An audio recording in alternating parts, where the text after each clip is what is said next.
Assalamualaikum warahmatullahi wabarakatuh.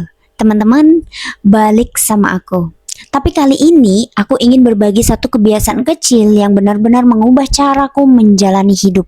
Kebiasaan ini tuh tidak membutuhkan uang, tidak membutuhkan alat yang mahal, tidak membutuhkan waktu berjam-jam.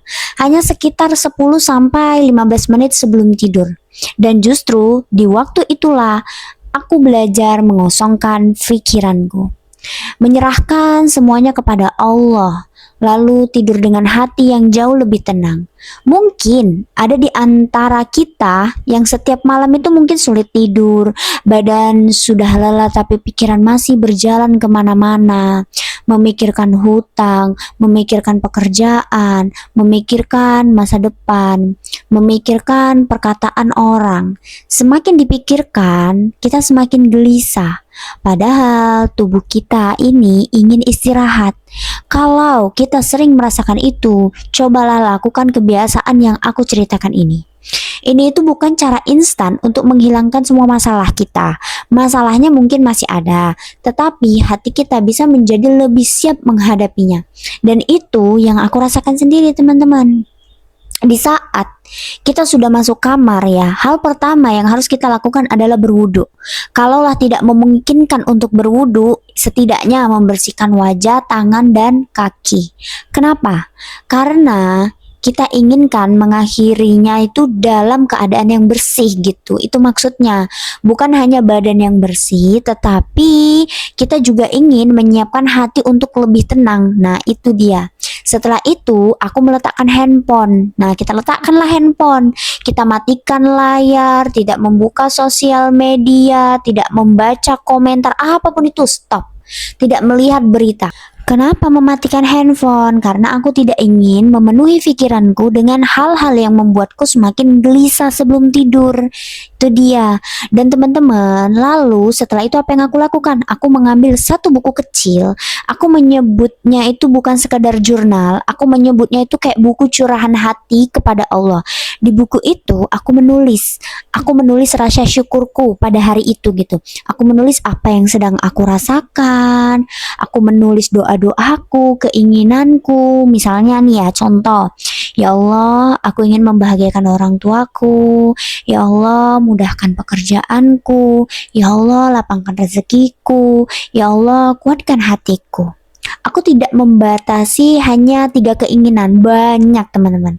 Kalau malam itu hati kita ingin bercerita lebih banyak, biasanya aku tuh akan menulis banyak juga gitu kan.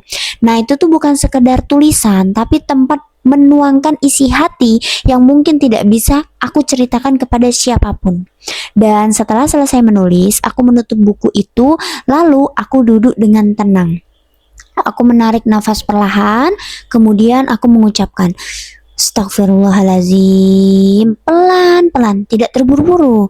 Aku ulangi beberapa kali, biasanya aku ngulanginya itu sampai 3 kali. Nah, setiap kali aku mengucapkan istighfar, aku mencoba mengingat bahwa Allah itu maha pengampun dan maha mendengar. Setelah itu, aku meletakkan tangan kananku di atas dada, aku menarik nafas lagi, lalu aku kembali beristighfar.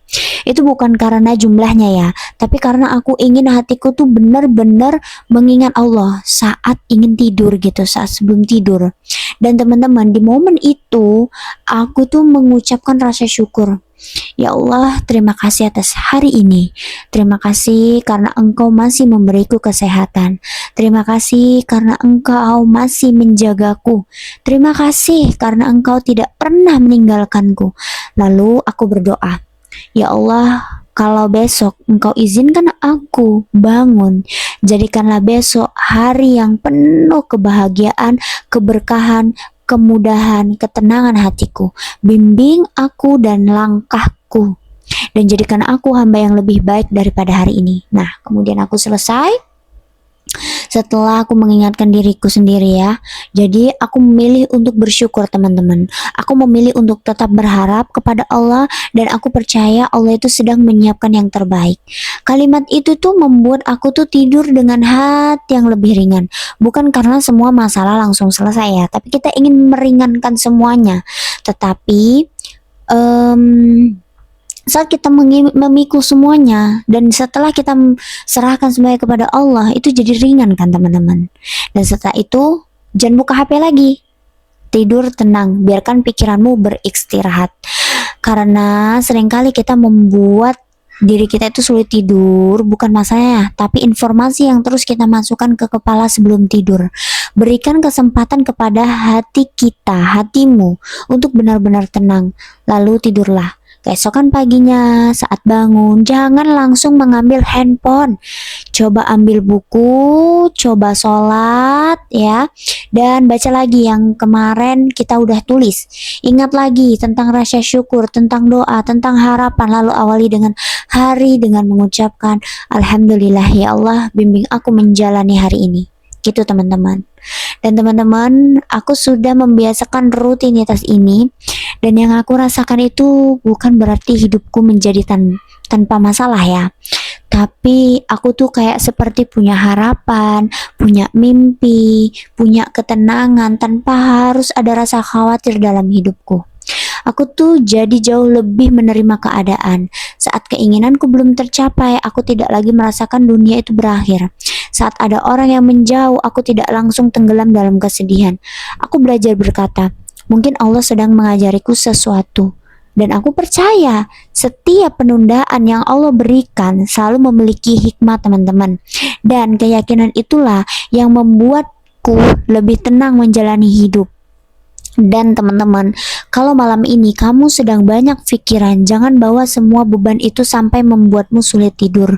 Tuliskan, doakan, serahkan kepada Allah ya. Lalu pejamkan matamu dengan hati yang penuh harapan. Karena kita tidak pernah tahu, mungkin besok adalah hari ketika Allah membuka semua kebahagiaan untuk kita gitu. Kalau kamu ingin mencoba kebiasaan ini, lakukan selama beberapa bulan atau beberapa hari dengan niat mendekatkan diri kepada Allah. Bukan sekedar mengejar hasil, dan semoga Allah memberikan ketenangan pada hati kita semua, memudahkan setiap urusan kita dan menguatkan langkah kita dalam menjalani kehidupan. Amin amin ya robbal alamin. Selamat mencoba teman-teman. Sampai jumpa di next video aku selanjutnya, dan semoga video ini jadi bermanfaat. Jangan lupa bagikan ke orang-orang yang saling membutuhkan. Semangat, dan insya Allah di video berikutnya kita akan membahas cara menghadapi dan melunasi hutang dengan ikhtiar doa dan ketenangan hati. Wassalamualaikum warahmatullahi wabarakatuh. Sampai jumpa di next video aku selanjutnya.